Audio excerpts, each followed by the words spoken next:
Hi guys, and welcome to this week's video tutorial. Today we'll be touching on a new topic, the elephant versus cross-palace cannon opening system. This is based on Master Wenqing and Grandmaster Zhang's opening books on opening theory, and I would like to take the opportunity to thank them again for allowing me to use the material to make this video. So without further ado, let us begin. Elephant opening, and black chooses to counter with the cross palace cannon. Now, this is one of the major opening ways or methods by black to counter red's elephant opening. Now, instead of a head-on attack, this counter or this opening system in general is more positional in nature. It is a slow but steady approach by both colors, whereby the main battlefield would be in the early stages of the opening. Both colors would be maneuvering their material to try to control the important lines and intersections. And with the cross palace cannon, black hopes to limit red's development of the material on this flank and wait for the opportunity to attack or weaken red's formation. Now, in this opening system, as mentioned earlier, there are early confrontations of material is rare. Instead, both colors would concentrate their efforts on maneuvering the material to control the important lines.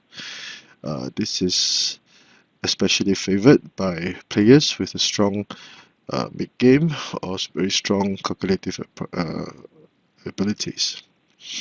Now, one thing for beginners, usually C equals to 5 is played or the cannon in the same direction or the same flank as the elephant is moved. The reason for this is because of the elephant opening in this manner, there's still an elephant here. So this would give black a target to attack with the other cannon. So C2 equals to 6 against the elephant opening is considered is very rare. It's not so commonly seen. Instead, C8 equals to 4 would be the correct or the recommended approach. And in this board, red will develop his right flank. He will develop his right horse as a proper horse. Now, this is one of the major opening methods by red. Black counters likewise. Red develops chariot, and it is recommended for black to play p7 plus 1 instead of playing r9 equals to 8.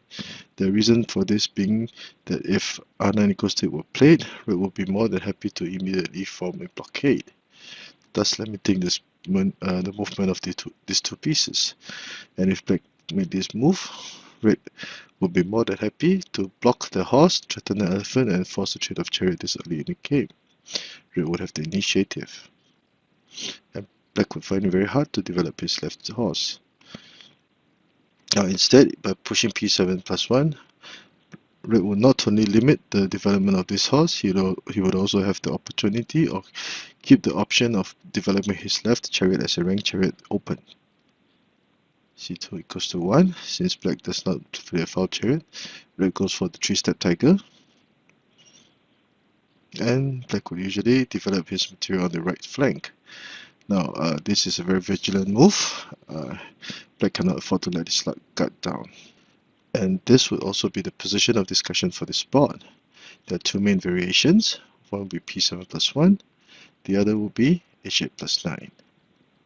Now, for p7 plus 1, variation A, the idea would be to limit black's horse over here.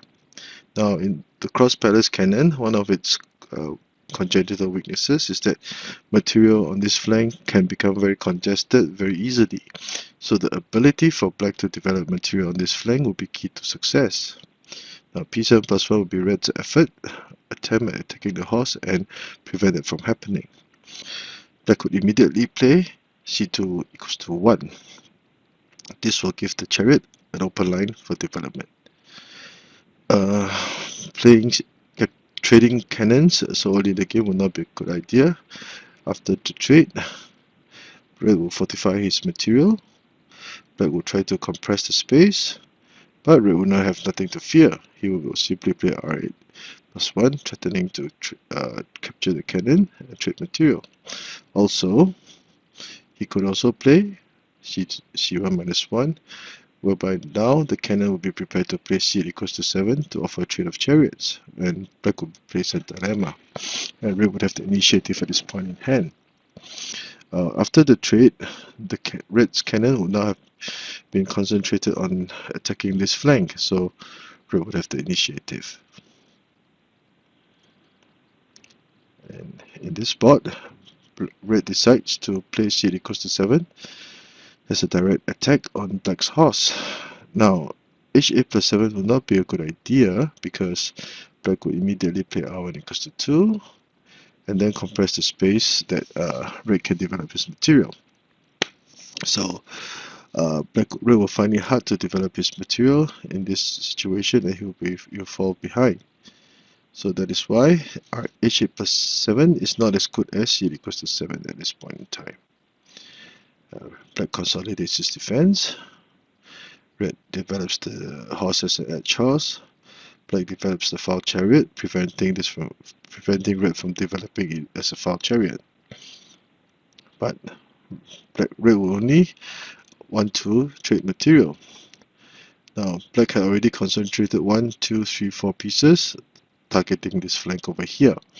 Now, the pressure on this flank is very tremendous, and that is why it would be advisable for red to relieve some pressure by offering a trade of chariots. Now, if p7 plus 1 were played, red would capture the pawn, and even though red might try to develop this horse, but black would have other plans in mind. So, with this move, the horse will not have any good place to move. If it advanced, black would simply move the horse away to safety, and the red's horse will be now alone in enemy territory and very vulnerable to attack.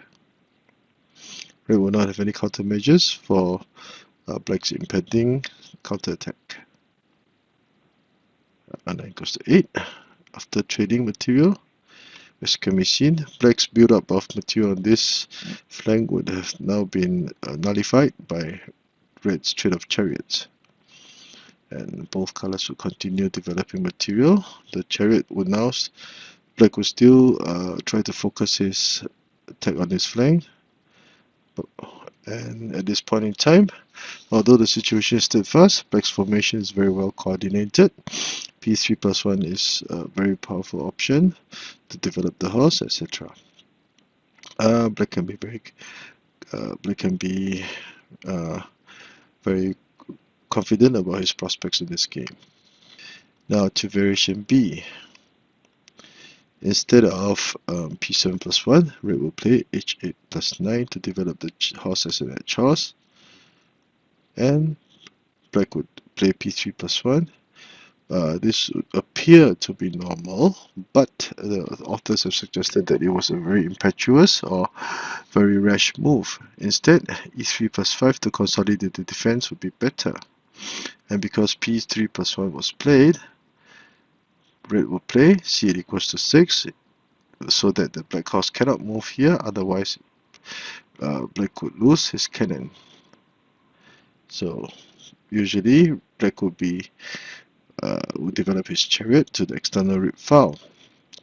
Now this move must be played. It is inevitable, otherwise black will fall very far behind. For example, if you try to play r1 equals to 2, red does likewise.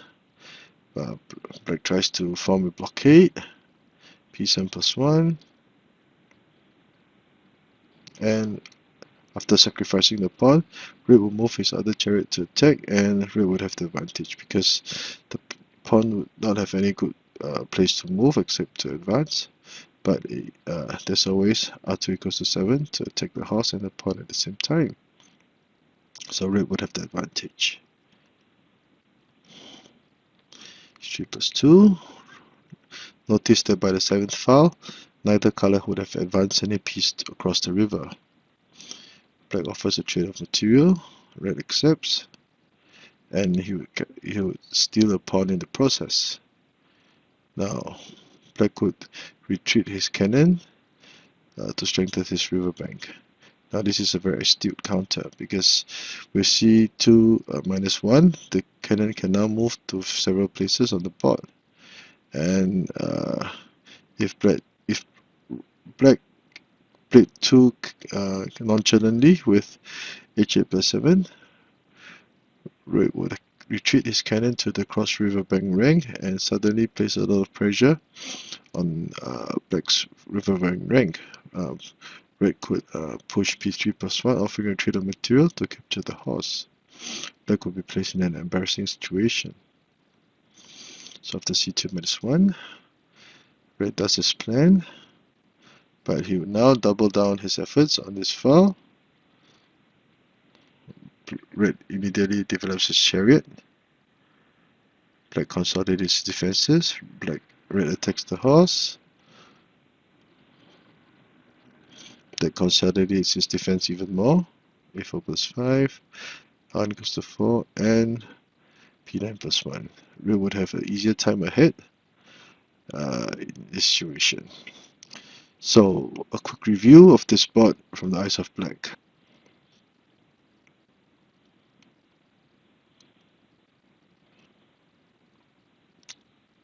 ec+5, elephant, opening.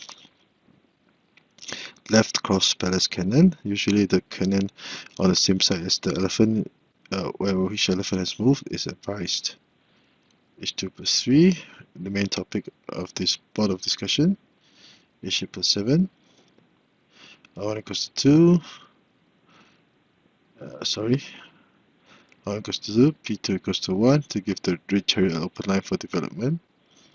h2+3, also black fights to develop his chariot. And red would now try to focus his attack on this horse and pawn over here. Now h8+7 is not a good idea because black would be able to form a blockade. e3+5, black starts to consolidate his defense. And after trading material, the build of black's men on this flank, targeting red's left flank, would now become obsolete. r9+1, and the situation very calm. Again, it will be a positional issue whereby both colors will try to fight for the important lines and intersections. Variation B. h8+9. Black develops the pawn, which is impetuous. Instead, e3+5 is advocated. Black counters the corner cannon, and h2+3 is played to prevent the development of red's chariot. And after trading material, red pilfers an extra pawn in the process, making a little bit of gain. And black should show versatility by retreating his cannon one step back to the third rank.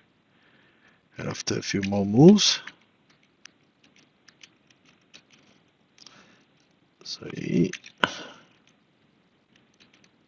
and red would have the easier time ahead.